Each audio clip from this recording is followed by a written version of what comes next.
vous êtes directeur du musée de l'Institut du monde arabe à Paris. C'est une immense perte à laquelle on assiste en Irak.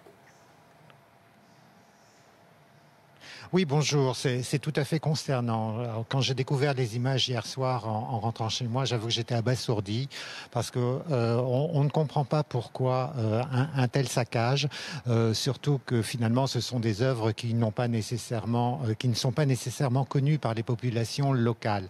Donc, à mon avis, c'est davantage une manifestation qui est destinée davantage vers l'Occident pour marquer davantage les esprits.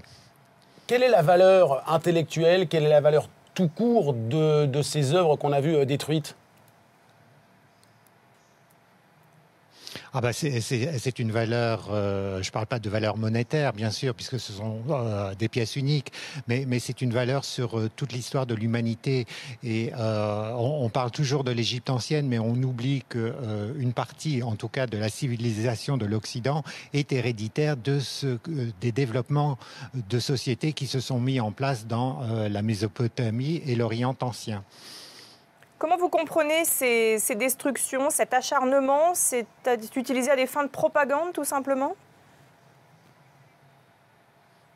Ah bah c'est de la propagande, évidemment, parce que parmi les statues qui sont détruites, et contrairement à ce que disaient certains djihadistes, il ne s'agit pas du tout d'idoles, puisque souvent ce sont des représentations de souverains de l'ancien temps, et qui plus est, ce sont des témoignages archéologiques qui avaient été récupérés par les anciens régimes pour en quelque sorte créer des identités nationales.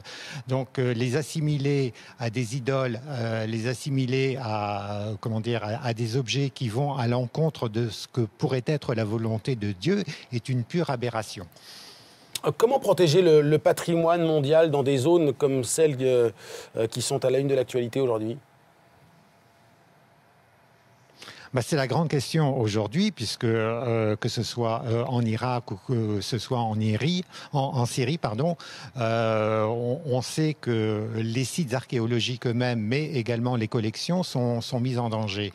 Alors, vous savez que depuis quelques années, de nombreux pays réclament des restitutions auprès des grands musées occidentaux de leur patrimoine qu'ils estiment avoir été spoliés dans des temps anciens.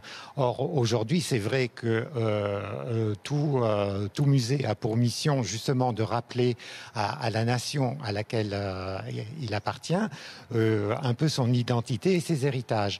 Mais en même temps, on est en droit de se poser la question au vu des événements récents sur le bien fondé de ces restitutions qui continuent malgré tout à être réclamées. Merci beaucoup Éric Delpont. On rappelle que vous êtes directeur de l'Institut du monde arabe à Paris. Merci.